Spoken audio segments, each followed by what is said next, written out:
Bonjour.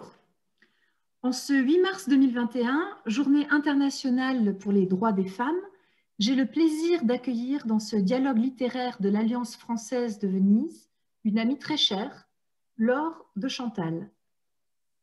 Bonjour. Bonjour Delphine. Laure est l'auteure de plusieurs ouvrages qui concernent la mythologie classique, les jardins, l'amour qu'elle porte à la langue française aussi. Elle dirige la collection signée de la maison d'édition Les Belles Lettres à Paris. Aujourd'hui, nous avons choisi ensemble de dialoguer à propos d'un livre préfacé et dirigé par Laure qui s'intitule « Femme savante » de Marguerite de Navarre à Jacqueline de Romilly. Il s'agit d'un ouvrage collectif qui présente en 12 chapitres les portraits de 12 femmes pouvant être dites savantes, juste parce qu'elles se sont intéressées aux lettres classiques, le latin et le grec. Laure, toi qui portes le prénom de la muse de Pétrarque, le titre du recueil, Femme savante, est d'emblée évocateur. Ouais, il me semble, Delphine, que toi-même, tu portes le nom d'une héroïne féministe, de Madame de Staël. Donc, nous voilà en de bonne compagnie.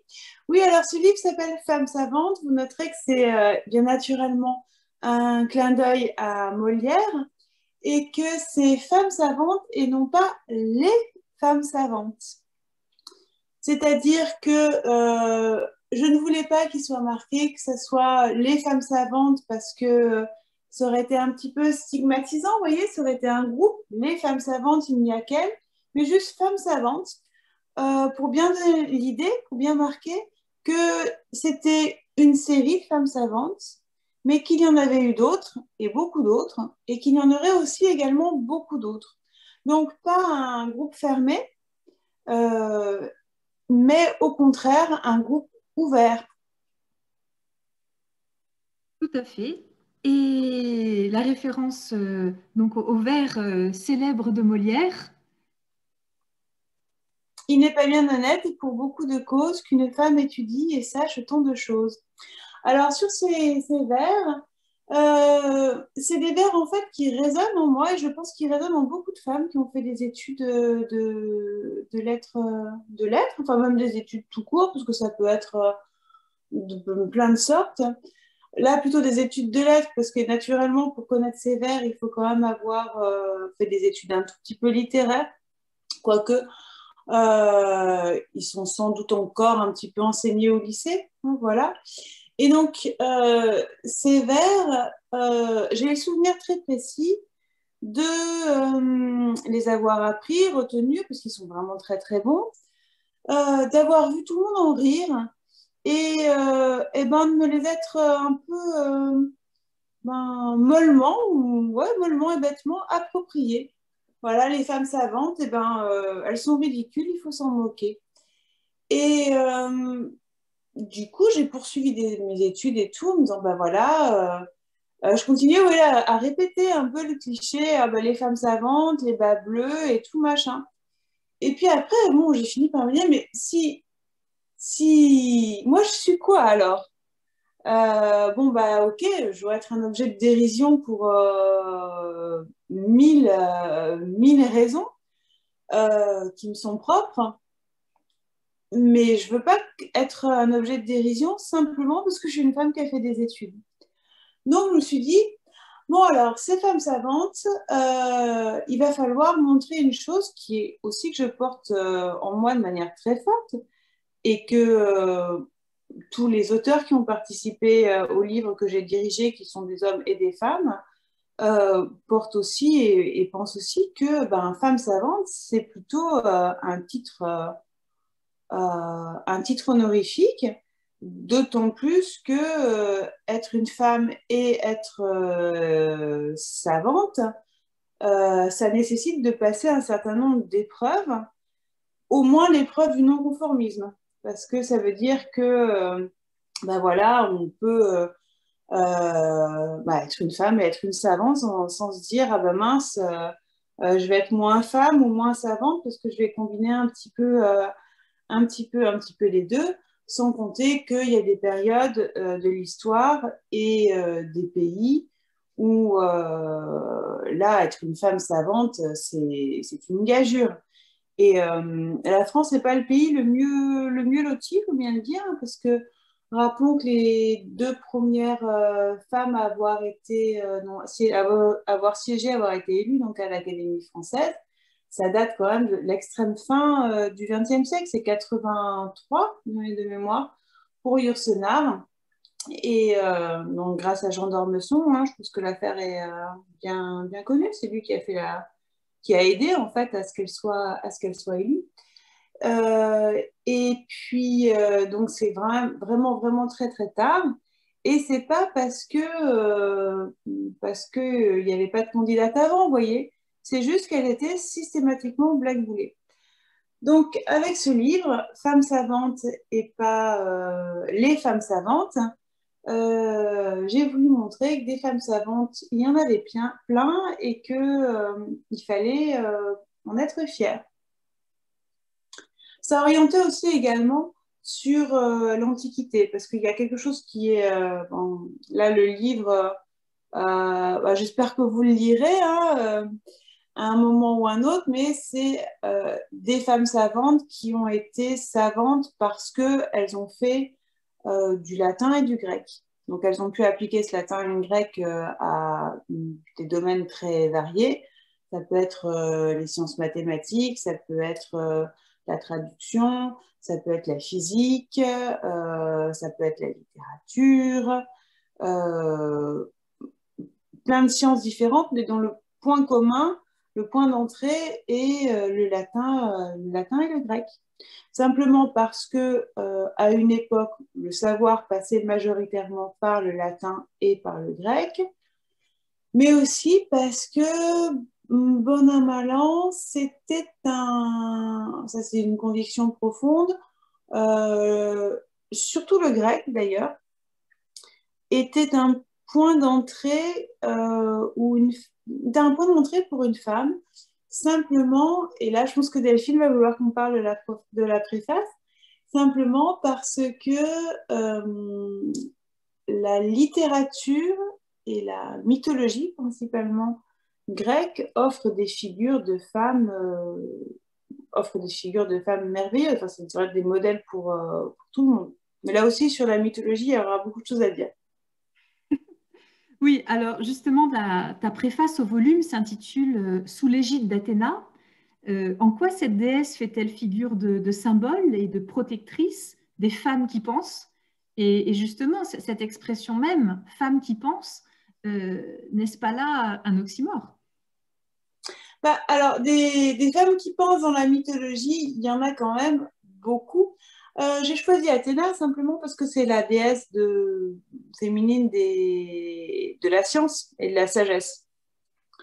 Mais j'aurais pu prendre, et puis bon, elle est plus connue, hein, si j'avais marqué sous l'égide de Métis, ça aurait été moins important, enfin vraiment connu. Mais des figures féminines, donc Athéna, la déesse de la sagesse, la déesse tutélaire d'Athènes, et la déesse aussi de la guerre. De la guerre et également, enfin la déesse de beaucoup de choses. La déesse de l'artisanat. Bon, ouais, la vie des hommes et même la vie sur l'Olympe, sans Athéna, on ne pourrait pas faire grand-chose en fait. Il n'y a pas beaucoup d'art, pas beaucoup d'artisans, pas la possibilité de se défendre ou d'attaquer et pas la possibilité de penser. Donc elle capitalise beaucoup de choses.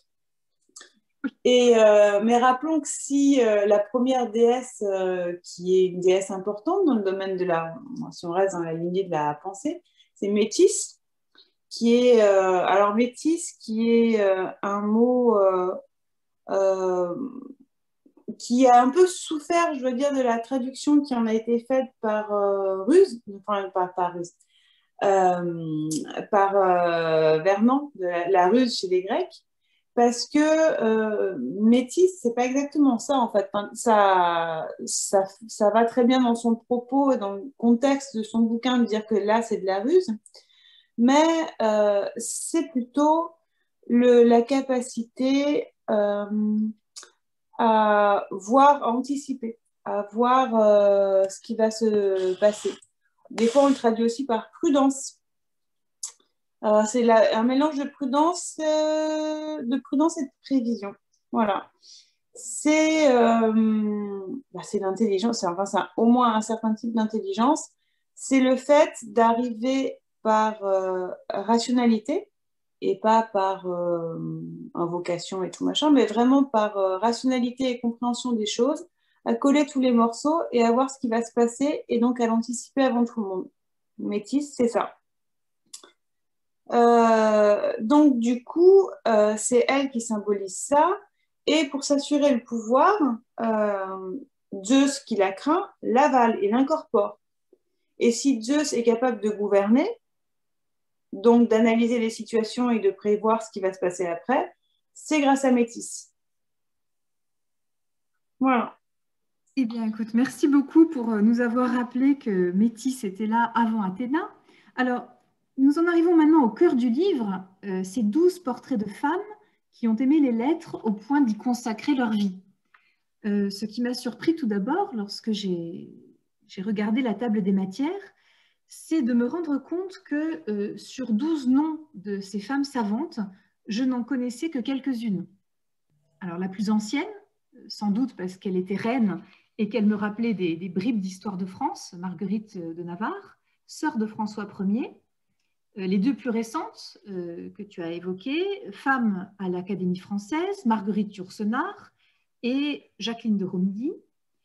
Et entre ces deux extrêmes chronologiques, du XVIe au XXIe siècle, eh bien, je me suis rendu compte qu'à part Anne Dacier, que j'avais croisée dans mes études de lettres classiques comme traductrice de génie d'Homère, et Madame du Châtelet, mais finalement sans rien en retenir de plus que la divine Émilie de Voltaire, eh bien, oui, je l'avoue avec quelque embarras et même perplexité, je ne connaissais pas les autres. Alors, en toute honnêteté, puisque tu es la personne qui a eu l'idée de ce projet, avais-tu entendu parler de toutes ces inconnues, ou plutôt de ces femmes injustement méconnues, avant de faire ce livre? Alors, pour le XXe siècle, moi je vois un culte à Marie Delcourt et à Juliette Ernst pour des raisons différentes. Bref, on y reviendra plus tard. Mais en fait, l'idée de ce livre, c'est donc j'avais entendu parler d'un livre anglais qui avait fait voilà, un parcours comme ça de femmes hellénistes jusqu'à Jacqueline de Romilly. Et je m'étais dit, j'avais lu le livre, j'avais trouvé ça vraiment bien et tout. À mon avis, un peu trop fermé dans l'optique Gender Studies et également dans l'optique que des femmes qui avaient fait du grec. Euh, En un sens, ça peut se concevoir parce que ce soit dans les pays anglais ou aux États-Unis, c'est vraiment c'est plus fermé entre le latin et le grec, alors que une des particularités françaises, c'est quand même le concept de lettres classiques, où il y a à la fois des lettres du français et du grec. Et donc, je m'étais dit, bah, tiens, c'est vrai, en France, qui est-ce qu'il y a? On dit, bon, ben, il y a Romilly, il y a Delcourt, parce que Delcourt, je la connaissais parce qu'elle a traduit en fait toute Euripide dans l'édition de la Pléiade. Et je m'étais demandé comment dans une vie de femme on pouvait avoir le temps de traduire toute Euripide. Donc, je m'étais penchée un peu sur sa biographie et alors on va prendre un peu les choses à l'envers par rapport à ce qu'on avait prévu, hein, je suis désolée. Mais Marie Delcourt, c'est un personnage vraiment fascinant. C'est quelqu'un vraiment d'anticonformiste et d'éclectique. Donc Marie Delcourt, elle travaille à l'université de Belgique. Elle est un petit peu, ouais, c'est une contemporaine de Romilly. Elle est morte un petit peu avant. Je pense qu'elle est née un peu avant. Je voudrais pas dire de bêtises, mais en gros c'est cette période-là. Et elle a écrit tout un tas d'œuvres très variées. Elle a écrit des nouvelles en plus. Elle a écrit également un manuel de cuisine pour personnes intelligentes qui est une pépite parce que déjà c'est un texte très féministe où elle explique que pour qu'une femme ait le temps pour qu'une femme ait le temps de vaquer à ses occupations et puis de travailler, ce qui est rendu nécessaire par la guerre, il faut faire un peu du travail en commun. Et que pour faire du travail en commun, il faut que les hommes mettent la main à la pâte et qu'il faut de tout cœur et avec beaucoup d'énergie lutter contre ce qu'elle appelle le parasitisme masculin. Donc, elle est très rentre-dedans. Voilà. Elle-même a été mariée, mais elle a fait un mariage, en fait, un mariage intellectuel, parce que son mari était... peut-être qu'elle-même était homosexuelle, je ne sais pas, mais son mari, en tout cas, l'était. Et elle voulait surtout l'aider elle voulait surtout aider à sa carrière de poète, donc elle a un petit peu protégé cet homme-là. Et elle a écrit aussi des monographies qui sont très intéressantes sur Périclès et donc traduit toute Euripide. Donc elle, je la connaissais.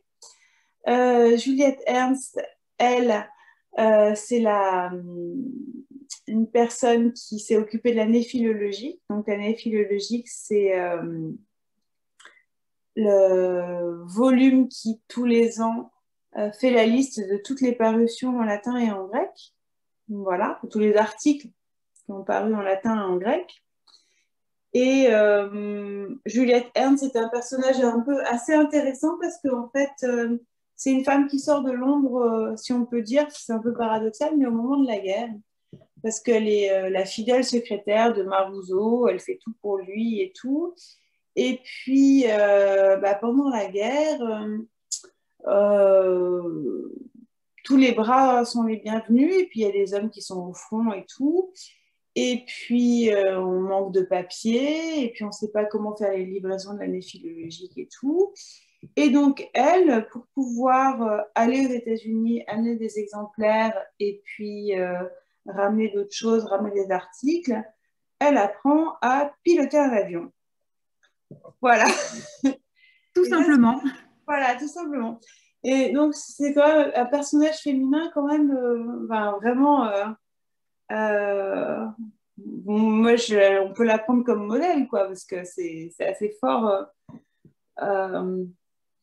J'en connais quelques-unes, des hellénistes qui seraient capables d'apprendre à piloter un avion pour amener un bouquin. Juste pour aller faire les livraisons. Voilà. Je vous rassure, il n'y a aucune histoire sur le sujet, en tout cas répertoriée pour l'instant. Voilà, mais c'est quand même un sacré caractère. Donc, je connaissais celle-ci. J'avais entendu parler de certaines autres, mais je m'étais dit, tiens, ce qui serait intéressant, ce serait de voir en France comment c'est. Donc, vous voyez, l'idée de ce livre, c'était le point de comparaison avec un autre livre, finalement, qui était sorti. Et en fait, c'est là que je me suis aperçue que pour la France, il y avait plein de gens, enfin plein de femmes, mais pareil, qui n'étaient absolument pas connues. Donc, je m'étais dit, tiens, on va faire quelque chose sur depuis la Renaissance jusqu'à nos jours, enfin jusqu'à Romilly. Voilà. Et donc, pour ce faire, je m'étais dit, tiens, si on fait des portraits comme ça, pour donner un peu l'époque et faire sentir un peu la place de la femme, enfin, l'intellectuelle dans ces époques, on va voir les spécialistes que je peux connaître par ailleurs comme éditrice sur la question. Donc, je tenais vraiment à ce que ça soit autant, enfin, qu'il y ait et des hommes et des femmes dans un livre sur les femmes savantes. C'est vraiment quelque chose de très important pour moi parce que je trouve que les livres sur les femmes où il n'y a que des femmes qui participent, je sais pas, je trouve que c'est sexiste. Voilà. À l'envers, mais oui, puis un manque de perspective. Et puis je me suis dit, bon, si en plus, ça fera peut-être réfléchir certains de mes auteurs hommes sur ce que c'est qu'être une femme intellectuelle, qui n'est pas plus mal. Bon. Et donc, j'ai monté une équipe qui a été assez difficile à monter, parce que dans les collectifs, il y en a toujours un qui vous dit oui, et puis après, il y a un problème de timing. Et puis après, du coup, ça fait qu'il y en a un autre qui sort et tout machin. Et je leur ai demandé à eux de me dire, d'aller faire des recherches et qui pouvait voir comme figure un peu emblématique de la femme savante de ce siècle. Voilà. Et c'est ainsi que Nicolas Roudet est arrivé avec Perrette Bade. Non, mais Perrette Bade, c'est incroyable qu'on ne la connaisse pas. En fait, c'est elle qui a permis que tant de livres soient imprimés. Et puis, Dans la première moitié du XVIe siècle. Là, on repart la première moitié dans la du chronologie du volume. XVIe On est bien dans le grand milieu des imprimeurs et des humanistes. Ben voilà. Et puis, donc Charles Sénard, lui, il fait, mais évidemment, Marguerite de Navarre, évidemment, il y a tellement de choses à dire sur sa bibliothèque, sur la protection qu'elle a assurée pour les arts. Voilà, donc c'est ça, c'était pour ces siècles-là. Ensuite, Marie-Laurentine Caetano qui dit, ah, mais moi, j'en connais plein. D'abord, il y a les Dames des Roches, la mère et la fille, qui sont vraiment un peu qui ont tenu le salon littéraire le plus important, pareil, de fin du XVIe siècle. Et ce qui était un point commun, donc Marguerite de Navarre, elle a un statut un peu particulier, mais pour les Perrette Bade et puis les Dames des Roches, quand on les connaît de manière un peu comme des inspiratrices. Vous voyez, la figure de l'ombre, bienveillante, ce qu'elles ont dû pouvoir être aussi, mais elles sont elles sont des muses. Et donc là encore, contrairement à l'Antiquité, le terme de muse en français a toujours un côté un peu passif. On imagine la fille qui est là, qui vit, et puis il y a un grand talent à côté d'elle qui la regarde et qui essaye de la transcrire dans une œuvre. Donc là, c'était un peu cette idée-là en disant que c'était des muses et des fidèles inspiratrices, donc un élément passif et puis surtout qui a besoin des autres, pas indépendant. Alors qu'en réalité, elles ont une part très active pour Marguerite de Navarre dans la promotion des arts, Perrette Bade simplement de point de vue pratique, quoi, pour imprimer, pour faire que les livres existent, et les Dames des Roches pour traduire du Pythagore, pour traduire du Hérondas, vraiment très important. Mais d'elle, on ne retient généralement qu'une anecdote, qui est l'anecdote de la puce. Donc, je vous la raconte. La puce, voilà. Ça, elle n'est pas très connue. Alors, c'est ça. Mais alors, ces femmes qui sont quand même des génies, hein, les deux. Hein. C'est une mère et une fille. Je pense que vraiment, vraiment un intellect supérieur, quoi. Ce qu'on retient d'elles, c'est donc elles ont le salon mondain elles ont le salon mondain scientifique d'ailleurs plus important de toute la région, de Villers-Poitiers. Et puis un jour dans le décolleté d'une des dames, je crois que ça doit être la fille. Hein, la fille, oui. Ouais, c'est plus logique. Il y a une petite puce. Une puce, quoi. Qui se promène. Voilà, et qui se promène. Et donc, ça donne des idées de lancer un concours, en fait, de poésie sur la puce du corsage, quoi. Voilà. Et donc, ce qu'on retient de ces femmes, ce qu'on a la postérité, quand elle retient quelque chose de ces femmes, c'est pas elles, c'est pas leur intelligence, mais c'est les poèmes, qui sont pas tous très bons d'ailleurs, qui ont été faits sur une puce dans un corsage. Et c'est quand même, je trouve, assez, vraiment très révélateur. Et la personne, Marie-Laurentine, qui raconte cette histoire, le fait de manière remarquable, très très fine, vraiment très bien. Donc il y avait elle. Ensuite, sur le 17e, là, on a vraiment deux monstres sacrés, qui sont Élisabeth de Bohême, la correspondante de Descartes. Et c'est vraiment une correspondance à mes yeux, philosophique. C'est-à-dire qu'elle elle va à la question, elle l'interroge, elle veut savoir. Il y a une part de relation, de fascination de l'élève vis-à-vis du maître et tout, mais on sent la puissance d'un esprit qui a des questions, qui veut des réponses, quoi, et qui cherche. Enfin, c'est vraiment une philosophe, une chercheuse, cette femme-là, à mes yeux. Et qui pousse Descartes dans ses retranchements, c'est-à-dire que ça ne va pas juste dans un sens, cette correspondance, c'est vraiment elle qui le pousse à développer certains aspects de ces théories métaphysiques en particulier. Mmh. C'est tout à fait remarquable. Oui, et la notice donc, qui a été écrite par Blanche Cerchellini est vraiment très bien, très informée et surtout avec beaucoup de qualité littéraire, vraiment très... Moi, je le recommande. Ensuite vient Anne Dacier. Donc, Anne Dacier, bah, elle, littéralement, une femme savante, qui est la grande traductrice de l'Iliade et de l'Odyssée. Ça aussi, c'est quand même incroyable. La première, euh, est-ce qu'elle n'est pas même la seule à avoir traduit tout Homère, toute seule? Et Franchement, surtout parce avoir que... produit une traduction de ce type-là, c'est-à-dire qu'au lieu de traduire par exemple, des traductions latines qui avaient déjà été faites, Mhm. elle possédait le grec dans la lettre et elle était donc capable de faire œuvre non seulement de traductrice, mais aussi de commentatrice. Ah oui, oui, oui. Puis même, je pense, là, on a des... Ah, je vois, parce que moi, je travaille au collège d'édition Les Belles Lettres, donc c'est la collection de Guillaume Budet, mais on a Homère, on a un traducteur pour l'Iliade, un traducteur pour l'Odyssée. On n'a personne qui a fait tout, comme ça. Tout à fait. C'est fort. Je pense que c'est pareil en Angleterre d'ailleurs. Hein. Enfin, on ne peut pas dire d'erreur, mais. Ouais.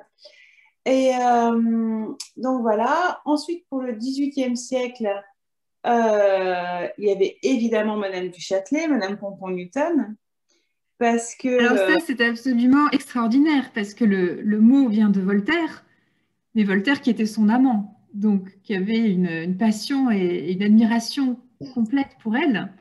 Ah bah oui, oui, Et mais pourquoi hein, parce que elle est très.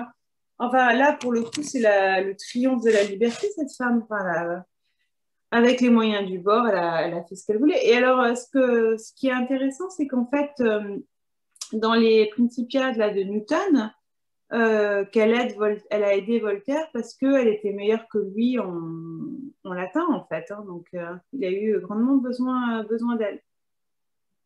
tout à fait. Mais Oui. Madame Pompon-Newton, c'est à la fois, alors Pompon parce qu'elle adorait les fanfreluches et puis elle faisait des folies pour pour sa mise, pour ses bijoux, pour ses toilettes, sa coiffure. Et en même temps, c'était un cerveau extrêmement puissant. Donc vraiment, Mm, mettre mm. ensemble dans un seul commentaire, les pompons la physique de Newton, c'est vrai qu'il y avait qu'elle pour être Ah ben capable. ça, Voltaire, il était peut-être pas si fort qu'elle en latin, mais à question art de la formule, je pense qu'il est. Sur la pointe, tout à fait. Voilà. Mm. Et moi, ce qui m'a marqué alors là, c'est un trait biographique, mais ce qui m'a marqué dans la vie de la marquise Émilie du Châtelet, c'est que c'était une femme tellement passionnée qu'elle en est morte et qu'elle elle le suspectait. Elle sentait qu'il y avait urgence à produire ses œuvres intellectuelles parce qu'elle n'avait pas tant de temps que ça à vivre. Et alors elle aimait le jeu et elle aimait les hommes. Et elle a été enceinte de son dernier amant à un âge qui était assez avancé pour l'époque, même si c'était avant ses 40 ans. Et donc, elle en est morte. Elle est morte quelques heures après avoir mis au monde une petite fille et surtout après avoir consigné pour la bibliothèque du roi le manuscrit définitif de sa traduction de Newton. Donc là, il y a vraiment aussi, ne serait-ce que le biographique dans la vie de ces femmes, des traits, alors soit d'héroïsme, soit enfin, des choses qui sortent vraiment de l'ordinaire. Alors, puisque nous en sommes arrivés à la césure entre un siècle et l'autre, comment expliques-tu, toi qui as la vision d'ensemble des portraits de ce livre, le saut de près d'un siècle entre la représentante du XVIIIe siècle et celle du XIXe siècle dans le volume Femmes savantes? Alors, mais ça, c'est un point sur lequel on n'insistera jamais assez en France. Le 19e siècle, c'est d'ailleurs le siècle où on voit entrer dans le dictionnaire le mot misogynie. Mais c'est le siècle de la misogynie par excellence, c'est incroyable. C'est comme si... ouais, c'est le siècle le plus misogyne qu'on peut voir, parce qu'effectivement, 16e, 17e, 18e, il y a des femmes savantes connues, mais 19e, rien, jusqu'à la fin. Et c'est encore marqué, nous qui vivons un peu on vit dans les derniers reliquats de cette tradition-là, on va dire, on le porte encore dans la langue. Parce que, pour citer un exemple, là en ce moment, il est pas mal question de féminisation des noms de fonction. Voilà. Et donc, cette question-là, le fait que les noms de fonction soient tous au masculin, soit d'une manière privilégiée au masculin, vient du 19e siècle. Parce que si vous prenez le mot ambassadrice, avant le 19e siècle, enfin au 16e, 17e, 18e, une ambassadrice, c'est une femme qui exerce le métier, enfin qui a la fonction d'ambassadrice. C'est pas la femme de l'ambassadeur. Vous voyez ? Autrice, pareil, c'est un mot qui existe de manière courante. Les Dames des Roches, elles sont autrices. Voilà. Et c'est le 19e qui met le holà à tout ça. Et donc, c'est un effet qui est vraiment très frustrant et qui continue par la suite parce que pour se dégager de cette histoire-là, une fois que c'est rentré dans les mots, c'est rentré dans la pensée. Et donc, pour l'en déloger, c'est très difficile. Parce que dans la génération qui est la première génération peut-être la deuxième génération de féministes, les années 60, 70, 80, sont des femmes qui étaient plutôt majoritairement contre la féminisation des mots de métier, disant que elles avaient, elles, à cœur de montrer que elles étaient capables de faire aussi bien qu'un homme et que c'était une fonction qui était ni masculine ni féminine, c'était un métier. Voilà. La génération suivante, qui est plutôt la nôtre, au contraire, n'est plus dans la perspective de on est capable de faire pareil. Voilà, parce que ça, c'est plus vraiment la question. Bien sûr qu'on est capable de faire pareil, mais on est capable aussi de d'apporter quelque chose de différent. Voilà. Pas forcément mieux, mais on fait pareil avec quelque chose de différent. D'où la volonté de vouloir revendiquer le féminin. Hein. Ouais. Bon, après, moi, je dois dire que je pense que du point de vue de si on voulait être dans l'égalité parfaite et retourner au chromosome initial, il faudrait mettre tout au féminin. Parce que ce qui est partagé par tout le monde, c'est le chromosome féminin, c'est pas le chromosome masculin. Mais bon, ça, c'est pour faire une petite blague. Quand je dis ça, généralement... un volume entier là-dessus. Non, mais ce qui est très très drôle, c'est que quand je dis ça, généralement, parce que j'en parle, on vient de sortir avec Xavier Mauduit un livre sur la grammaire en français. Et donc, on nous interroge souvent sur la question de féminiser les mots et tout. Et donc, quand je dis ma théorie, qui est d'une logique implacable, vous l'admettrez, ça jette toujours un froid. Oui, parce que les gens n'y ont pas pensé. Oui, c'est ça. Ah oui, bien sûr, c'est vrai. Bon, sinon, l'accord du COD... Alors, ceci dit, ça rejoint quelque chose. Alors, on avait eu cette conversation il y a quelques semaines où j'avais moi-même eu cette info que ne connaissais pas, c'est-à-dire que les histoires de chromosomes ne définissent pas tout et ne suffisent pas à définir le sexe et encore moins le genre. Et là, je t'avais dit, mais en fait, déjà dans les années 70, il y avait une échelle de 1 à 10 pour montrer le degré de féminité ou de masculinité ou autre qui est propre à chaque individu. Et cela, ça tient aux hormones. C'est-à-dire qu'on peut très bien naître avec des chromosomes XY, avoir une morphologie parfaitement au point de petit garçon. Et puis dans sa tête, si on a des hormones féminines, eh bien, on pourra faire ce qu'on veut, mais cette donnée-là, elle est aussi physique et il faut bien la prendre en compte pour la définition du genre, qui est une donnée de société. Alors, donc voilà, ça pour revenir qu'au 19e oui. siècle, il y a un énorme trou qui est comblé à la fin, effectivement, vraiment à la fin, à partir des années 1880, avec le moment où il y a toute une volonté de pédagogie, enfin de Camille Sec, la pédagogie pour les femmes, les écoles ouvertes aux femmes et tout. Et celle qui est dans le volume, c'est Julie Fabre, qui est la femme de l'homme politique, hein, Jules Fabre, et qui est la première directrice de l'école normale supérieure.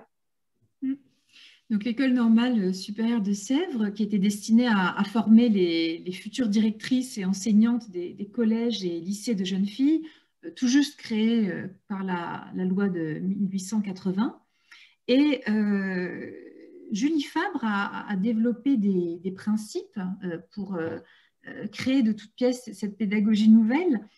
Et au premier rang de ces principes, il y a un terme très important qui revient aujourd'hui beaucoup, c'est la notion de bienveillance. La fameuse bienveillance, oui, pour s'opposer à toute l'éducation très très stricte qu'il pouvait y avoir, enfin, pour tout le monde, et puis pour les filles, les jeunes filles qu'on envoyait au couvent.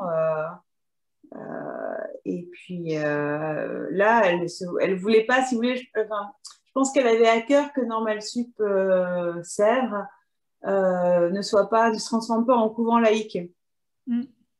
Et du alors coup, c'est dans l'esprit de certains hommes politiques, c'était ça qui était en ligne de mire, en quelque sorte. Donc, elle a réussi toute sa personnalité à en faire autre chose. Ben ouais, voilà, le couvent laïque, avant mariage réussi, vous voyez, ça aurait pu tourner à ça.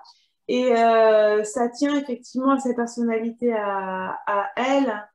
Et effectivement, en termes de bienveillance, c'est vraiment elle qui l'a inventé en pédagogie, hein, qui vient d'elle. Et puis, puisque nous nous sommes maintenant avancés jusque dans le XXe siècle et que tu as déjà évoqué deux figures du XXe siècle, nous en arrivons aux deux dames qui sont le point d'orgue en quelque sorte de ce parcours humaniste décliné au féminin. Tout d'abord Marguerite Yourcenar. Et là, je crois que tu tenais vraiment à choisir pour la personne qui s'occuperait du chapitre sur Marguerite Yourcenar un profil particulier. Oui, parce que on est face dans ce chapitre-là, il y a deux universitaires, hein, Delcourt et Romilly, et je voulais pas non plus, je voulais bien montrer que la littérature classique, l'hellénisme et le latin, le fait d'être une femme savante, pouvait s'exercer un peu hors université. Et puis Yourcenar est un écrivain de génie. Et il me semblait que pour parler, enfin une autrice de génie, ouais, pour parler d'elle, il fallait un autre écrivain, simplement. Parce que, bon, l'œuvre, la partie liée à l'Antiquité de Yourcenar, qui est vraiment très très importante, parce qu'on connaît les mémoires d'Adrien, mais il y a plein d'autres choses en fait dans son œuvre. Elle a fait notamment une anthologie de la poésie grecque qui s'appelle La Couronne et la Lyre, où il y a ses propres traductions à elle et surtout les présentations des auteurs qui sont à mon sens formidables parce qu'elle a un point de vue littéraire, elle a un point de vue d'écrivain sur ces auteurs, alors que d'habitude on a un point de vue de professeur sur ces auteurs. Mais vraiment très très bien. Mais les universitaires lui reprochent qu'elle n'était pas si fortiche que ça en grec et que ses traductions, bon, laissent un peu à désirer. Bon. C'est pas forcément une très grande traductrice, mais à mon avis une très grande helléniste, parce que ce qu'elle dit dans la présentation de chacun des auteurs, peut-être qu'il y a des inexactitudes dans sa traduction, mais en même temps, elle en a compris beaucoup, donc elle doit avoir une très bonne connaissance du grec et un talent pour transmettre. Donc, je me suis dit, si je demande à un universitaire, et Dieu sait qu'il y en a plein, de très bons sur Yourcenar, bon, bah, ils vont vouloir peser le pour et le contre, surtout dans un volume sur les femmes savantes. Était-elle, oui ou non, une bonne helléniste, enfin, trancher des débats, comme on fait quand on fait de la recherche hein, sur un auteur.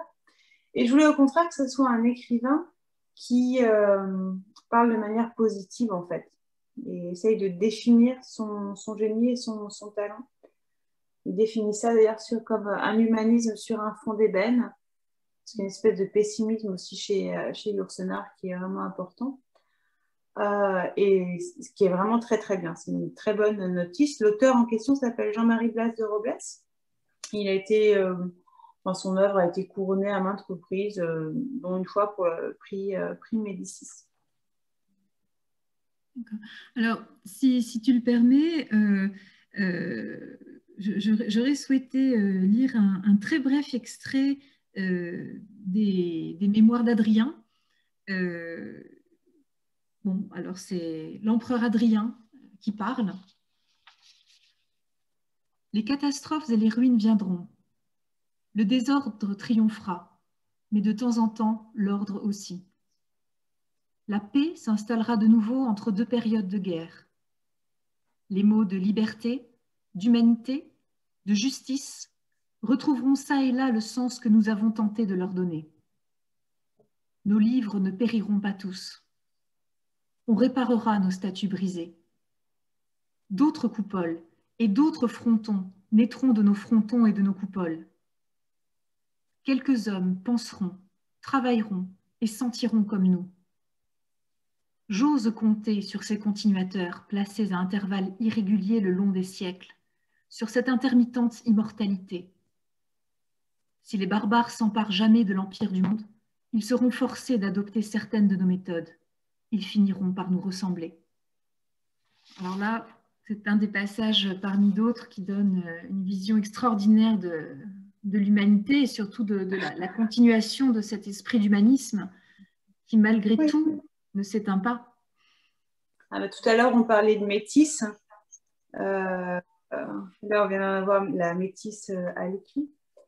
Alors, c'est un moment, c'est une œuvre qui, pour moi, est associée à la mémoire d'Adrien à un souvenir particulier. C'est que c'est l'œuvre sur laquelle mon père a fait sa thèse, en fait. Et, très personnel. Oui, très personnel. Et puis, et bon, c'est quand même un homme qui a travaillé sur une femme savante. Donc, ça fait toujours plaisir. Voilà. Et puis, alors pour terminer sur un dernier portrait, Jacqueline de Romilly. Alors là, je te laisse. Alors, Jacqueline de Romilly, elle est pour des femmes de ta génération, la mienne, contiguë, puisqu'on l'a toutes les deux connue. Pour une autre anecdote personnelle, elle a été décisive dans ma carrière. En fait, elle a joué le rôle d'oracle parce que j'hésitais entre une carrière universitaire et travailler dans l'édition, plus exactement travailler précisément aux belles lettres, parce que j'ai toujours voulu transmettre le latin et le grec. Et elle m'a dit, ah bah vous c'est l'édition, c'est sûr. Voilà. Donc j'avais son va-tout, donc ça m'a pas quelqu'un à qui, ça m'a profondément rassérénée en fait. Voilà. Et donc cette femme dont on a gardé nous le souvenir de cette vieille dame très impressionnante et ça a réussi pendant des années, de toutes les manières possibles, à transmettre et à être un professeur de génie. Et ça aussi, c'est quelque chose que je tiens à mettre vraiment en scène, parce que on désigne un peu l'enseignant comme un métaxieux, enfin celui qui transmet les choses et qui donc bon, pourrait être interchangeable. Alors, on a beaucoup parlé des cours en ligne, un bon documentaire, ça remplace un prof, ou tout, etc.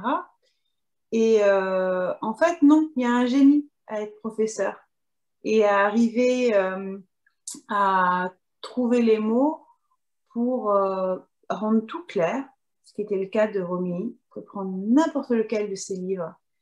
C'est d'une clarté. Mais alors, moi, rien que d'en parler, ça me fait des frissons partout parce que c'est une forme de génie, quoi. C'est simple, clair, limpide. On retient absolument tout. Tout semble évident. Après, viendra le moment de la critique. On va dire, ah ben non, moi, je vois pas les choses comme ça et tout, etc. Mais ce qu'elle veut dire, elle, c'est quasiment de la beauté mathématique. On ne peut rien contre. C'est limpide. Voilà, premier point. Et la faculté donc à transmettre justement cette passion, vraiment, et à faire bien comprendre que le grec ou un mot a plus de valeur que tant d'autres choses. Donc c'est ce professeur de génie qui, moi, m'a frappé dans l'œuvre de Romilly, et que la, la notice a été confiée à une de ses élèves, Monique Trédé, qu'il a eu comme professeur, et qui, bien qu'elle-même devenue professeure, directrice de l'école normale supérieure et tout, ayant elle aussi été ayant reproduit le modèle transmis par Romilly. Quand elle parle de la fille de Romilly, on sent qu'elle en est toujours l'élève, avec le plus grand respect. Donc, cette professeure de génie, saluée par un autre professeur qui, à mon avis, a pas mal de génie aussi, me semblait évident pour clôturer en beauté ce volume, tout en finissant sur le XXe siècle et pas voulant aller jusqu'au début, jusqu'à maintenant, jusqu'au XXIe, parce que la porte est ouverte, le champ est libre et il est vaste. Écoute, je crois que tu nous as admirablement conduit à travers ces 12 portraits de femmes. Et, mais toi, tu avais aussi une chose que tu voulais raconter sur Jacqueline de Romilly. Non, maintenant, j'ose pas. Bah, si, parce que c'était tellement beau ce que tu viens de dire sur Jacqueline de Romilly, mais à côté de ça, bon, alors je le raconte quand même. Bah écoute, si, parce que quand tu me l'as raconté tout à l'heure, je me suis dit, bon sang, j'aurais tellement aimé être là. D'accord. Alors, je me dis que pour les personnes qui nous écoutent, ça va être pareil. Oui, bah, en fait, c'est un souvenir, c'est ce qu'on en fait, mais c'est vrai que ce souvenir-là, il est encore extrêmement présent. Et puis, bon, alors, je vous le dis tout de go, c'était en 1999. Je venais juste d'intégrer l'école normale supérieure, après avoir passé 3 ans dans l'Hippocagne et la Cagne du lycée Louis-le-Grand. Et justement, ma professeure de grec à Louis-le-Grand, Joëlle Bertrand, autre figure emblématique de l'enseignement du grec, avait invité la grande Jacqueline de Romilly à parler à l'auditorium du lycée. La salle était bondée, j'étais tout au fond, et je me souviens que quand elle a passé la porte, déjà presque entièrement aveugle et menée par le bras, c'était comme si l'esprit de la Grèce antique avait soufflé sur nous, et nous nous sommes tous tus, respectueux, et je dirais plus inspirés par sa seule présence. Et c'est quelque chose que je porterai toujours, puisque bon, Jacqueline de Romilly est bien sûr décédée, mais son œuvre survit, et puis peut-être encore plus que son œuvre écrite, ce qu'elle a laissé, c'est cette inspiration et le flambeau qu'elle nous a passé, et qui nous appartient désormais de passer à d'autres. si tu en es d'accord, je crois que nous arrivons donc à la Oh fin oui, de cet oui, oui, entretien. on a déjà beaucoup parlé. Bah, juste si vous souhaitez pour le livre, donc c'est édition Les Belles Lettres, et bon, il est sur le site des Belles Lettres. Bah, je pense Delphine, tu vas le mettre Sûr, en... le lien sera disponible. Ouais. Et puis, vous aurez donc tout loisir de découvrir plus en détail ces 12 portraits de femmes savantes auxquels nous ne pouvons que vous inviter à vous reporter. Voilà, merci beaucoup à tous. Merci Merci. Laure. Et puis, Merci à vous. à bientôt, sans doute. À bientôt. Au Au revoir. revoir.